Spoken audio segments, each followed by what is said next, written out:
Mithila shoot के माध्यम से हम कंचन झा अपने सब लोगन के प्रणाम करै छी और आइ अपने के एकटा कृष्ण भजन गाय के सुना रहल छी जकर रचनाकार छै श्री आशुतोष झा जी। आशा है जे गीत अपने के नीक लागत तो लाइक करब, शेयर करब। जे केओ सब्सक्राइब नहीं केने छी हुनका सबसे निवेदन है, आग्रह है जे चैनल के सब्सक्राइब कऽ देब, संगे बेल आइकन के दबेनाइ नहीं बिसरब। जय मिथिला, जय मैथिली। सुनू गीत। लीलाधर के अनुपम लीला, लीलाधर के अनुपम लीला, देख देख भर माई।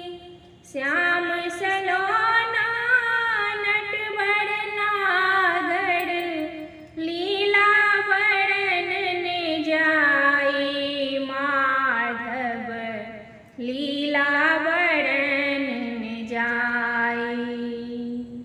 लीलाधर के अनुपम लीला, देख देख भर माई।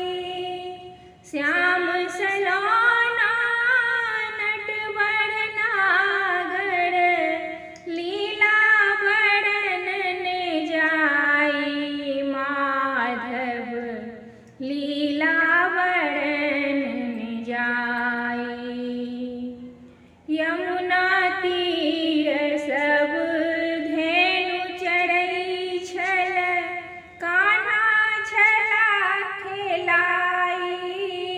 यमुना तीर सब धेनु चरै छल, कान्हा छला खेलाई। खेल खेल में कंदुक चलि गेल, खेल खेल में कंदुक चलि गेल। यमुना मध्य समाई। माधव लीला वर्णन जाई। माधव लीला वर्णन जाई।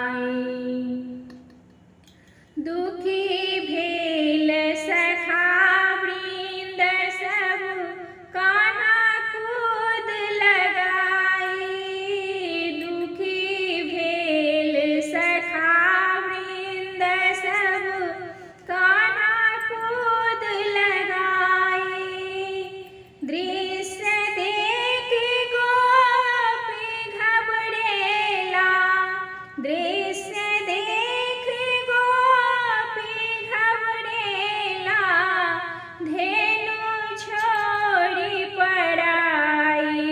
माधव लीला वर्णन जाई। माधव लीला वर्णन जाई।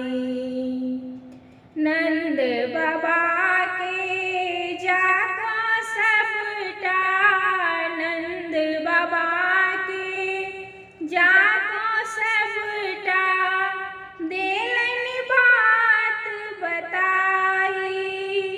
मातु जसोदा सुनतहि भगली, मातु जसोदा सुनतहि भगली। लगली से गोहराई। माधव लीला वर्णन जाई। माधव लीला वर्णन जाई। यमुना